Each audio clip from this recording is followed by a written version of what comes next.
இதடுத்து விஜய் அவர்கள் வரும்போது இவங்க எல்லாம் போய் காரை மறைக்கிறாங்க. காரை விஜய் நிப்பாட்டவே இல்லை. விஜய் நிப்பாட்டலன்னா பரவாயில்ல, அவங்க மேல மோதி தள்ளிக்கிட்டு என்னமோ நாய் மேல மோதிட்டு தள்ளுற மாதிரி போயிட்டு இருக்காரு. இதுதான் அவங்களோட பெண் உரிமையா? இதுதான் அவங்களோட தூய சக்தியா?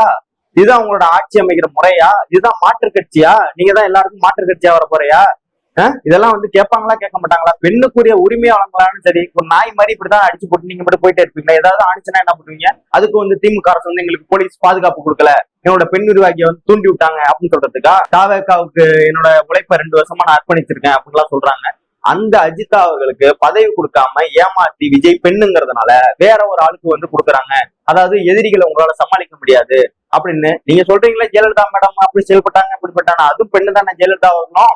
அதே போல உங்களுக்கு கொடுத்தா என்ன தப்பு? சரி ரைட்டு, அது உங்களோட பர்சனல், அது அடுத்த விஷயம். என்னன்னா ஒரு இடத்துல அவங்க மறைக்கிறாங்கன்னா ஏன் நின்று ஏமா உள்ள வாமா பேசிக்கலாம் அப்படின்னு சொல்லிட்டு போனா அவங்க இல்ல இல்ல நீ இங்கே முடிவு சொல்லுன்னு காருக்கு அடியில படுக்க போறாங்களா? அந்த பெண் மறைச்சு எனக்கு ஒரு வழி சொல்லுங்கன்னு சொல்றாங்க.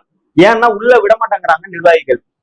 பனையூருக்கு வெளில என்னமோ பாதுகாவலர்லாம் அனுப்பாட்டி வச்சுக்கிட்டு என்னமோ போக்கஸ் பண்ணி வச்சுக்கிட்டு இவர் என்னமோ ஜார்ஜி போட்ட உள்ள உட்கார்ந்து இருக்க மாதிரியும் தீவிரவாதி கும்பல் வெளில நிக்கிற மாதிரி என்னமோ பண்ணிட்டு இருக்காங்க.